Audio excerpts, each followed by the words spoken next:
Hello, in this video we're going to be creating isometric shape number 13 using Autodesk Inventor. To do this, first we'll create this basic base shape, then we'll build up this side, and then we'll add in these cutouts in this slot cutout. So that's what we're looking at on Inventor. To start off, we need the overall length is 9.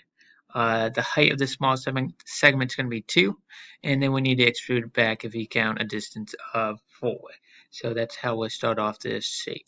So we'll start a 2D sketch on the XY plane with a rectangle, and we said it's a length of 9, so I'm going to type a 9. You can see it, I'm going to type a 9, hit tab, and then the height of 2, and then enter. Then we'll finish that sketch and extrude it out a distance of 4 and hit OK. That gives us all of our base structures. Then we need to go up to make our side. So to do that, I'm just going to rotate this so it matches kind of the orientation we see. And if we look, we have a distance of 1 and 2 and a height of 5 if we count our way up. So it's going to be 2 over and then 5 up. So we're going to extrude up a distance of 5. So I'm going to start a rectangle. I'm just going to start it on the origin, make sure I get that green dot. I need it to go all the way across and then down 2. So I'm going to type a 2, tab, and then 4, and then enter. Now it's locked in the right place, and I can extrude it by finish sketch and extrude up a distance of 5, and click enter. So that gives me that basic L structure. Now I'm going to use the fillet tool to round my edges. Again, just like on the last figure, we need a radius up 2. And I'm going to click on the edges I need, 1, 2, 3, and 4. And that gives me those rounded edges I need. Hit OK. Next, I'm going to add some holes to my object. So next I need to add the holes. So I'm going to start with the hole tool and make the first one concentric from the edge. So I'm going to find my edge spot, click on the face, click on the edge, and then give it a diameter of 2. I can do the same thing on the top if I want to, or I can do a sketch and add it in that way. Either way works. In this case, I'm going to use a sketch just so we can see a different way of doing it. But on the bottom, I'm going to add my second hole linear, and I'm going to reference from the different locations. So I'm going to reference from first the side.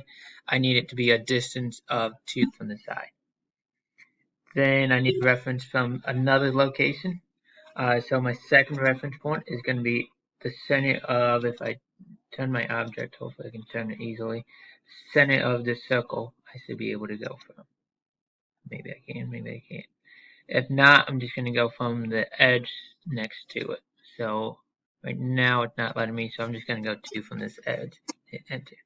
And that gives me the location I need that circle. So now I got 2 holes in the bottom in the right location. Next I need to add this slot on the side.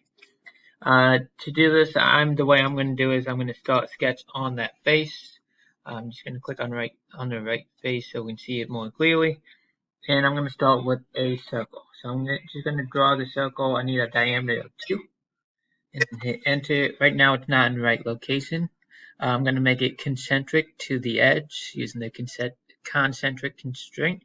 So I'm going to click on my circle and then click on the larger outside edge.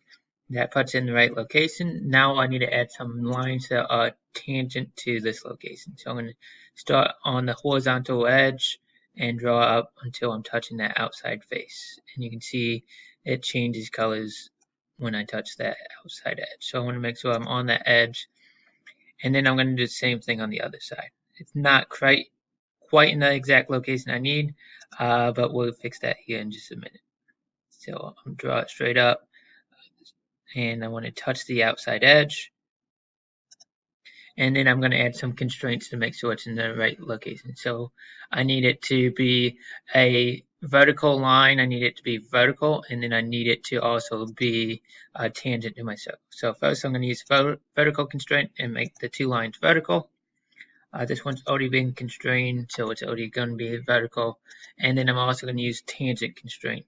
I'm going to click the line, and then the circle it needs to be tangent to. Same thing on my second one. Now they're both in the right location. So then I can just close out my shape with an arc. And that's just matching what I already have there. So I'm just going to go from point to point and then match up my circle. Green, green, green.